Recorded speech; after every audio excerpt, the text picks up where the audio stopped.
सबको जय मसीह की। हाँ। संडे को पता नहीं क्या दिक्कत हो गया था, मतलब मैंने क्या खा लिया था, पहले से ही खाया था, तो मतलब मेरे मुंह से खून आने लगा था, तो थोड़ा थोड़ा आया। फिर मैंने उसको डांटा, खून को जो भी था, जो भी तकलीफ थी उसको मैंने डांटा, फिर वो थोड़ा थोड़ा कम हुआ। फिर मतलब मैं खाना खाती रही, सब ठीक है, डाइजेस्ट हो रहा था। फिर सोमवार नहीं मंगलवार को फिर मैंने रोटी खाई, तो रोटी खाने के बाद भी थोड़ा सा आने लगा, मतलब पहले क्लॉट्स आता, फिर मतलब ऐसा लगता कि कुछ अंदर ब्लीडिंग उसकी हो रही है, तो वो आने लगता, फिर वो बाहर आता, फिर मतलब पहले ज़्यादा आता, फिर थूक आता, फिर ठीक हो जाता। पता नहीं क्या फूड पॉइजनिंग हुई थी, क्या जिंदा खा लिया था मैंने, मुझे नहीं पता। फिर मंगलवार को और नाइट प्रेयर के बाद मैंने उस दिन कुछ नहीं खाया, उस रात को मैंने कुछ नहीं खाया, सिर्फ दाल खाई थी पानी वाली, और उसके बाद प्रार्थना हुई, हम लोग सोने के लिए लेटे। फिर मतलब लेटने के बाद पता नहीं मुझे अंदर से कुछ ऐसा होने लगा जैसे कुछ अंदर ब्लीडिंग सी हो रही है, मतलब जो हमारी खाने वाली जो इसोफेगस होती है उसमें, तो मतलब मैं लेटी तो वो होने लगा, और फिर मैं खड़े होके थूकने गई, मैंने मम्मी को बोला कि मम्मी देखना, फिर वो आता ही गया, फिर वो आता ही गया, फिर वो ब्लड आते ही गया, क्लॉट आते ही जा रहे। फिर हमने प्रार्थना की, कुछ नहीं हुआ, मतलब पहले ठीक होता जा रहा था, लेकिन उस टाइम कुछ नहीं हुआ। फिर ना मतलब ऐसे मेरे दिमाग में कुछ भी उठपटांग आया जा रहा कि परमेश्वर मुझसे प्यार नहीं करता, परमेश्वर मुझे छोड़ दिया, पता नहीं क्यों। और जबकि मुझे अच्छे से पता है परमेश्वर मेरे लिए आया, मेरे लिए मारा गया, मेरे लिए गाड़ा गया, और वो जो चीज़ थी वो मेरे पे इतना हावी होती गई कि मुझे कुछ सुनाई नहीं दे रहा था। फिर मैंने मम्मी से बोला कि पास्टर साहब को फ़ोन करते हैं, बहुत बहुत थैंक यू बोलती पास्टर जी को कि मतलब सोने का टाइम था, बहुत मुश्किल होता है ड्यूटी से आके प्रेयर करना, लेकिन पास्टर साहब ने मेरे लिए प्रार्थना की, इतने प्यार से। यूजुअली लोग मुझसे बोलते नहीं है, डांट देते हैं कि तू वैसी है वैसी है।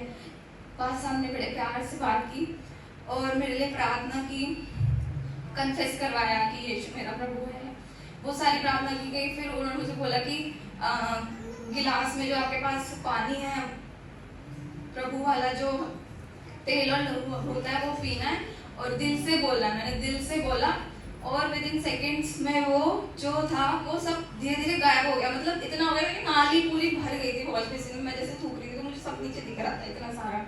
वो विद इन सेकेंड्स में बिल्कुल बहुत कम हो गया।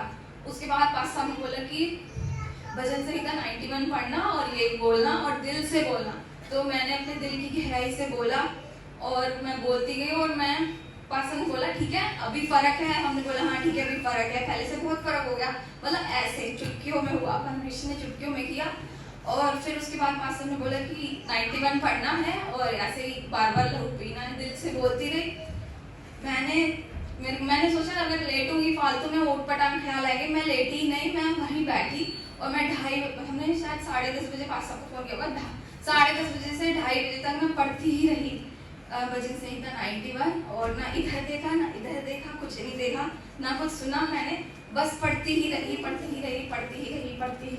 91 पढ़ा। और क्या बोलते हैं लहू वो जो पानी था वो पीती रही ब्लेस कर करके, और मैं अभी तक ठीक हूँ।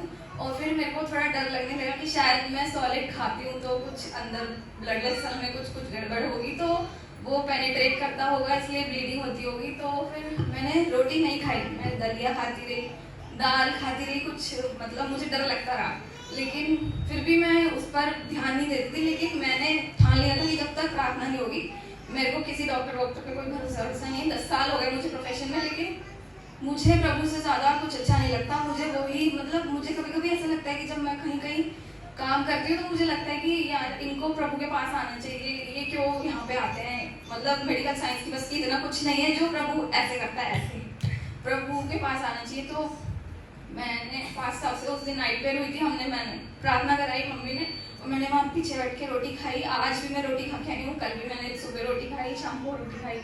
अभी मैं बिल्कुल ठीक हूँ, कुछ नहीं आ रहा, निकाल भी कुछ नहीं निकल रहा, प्रभु बिल्कुल ठीक है।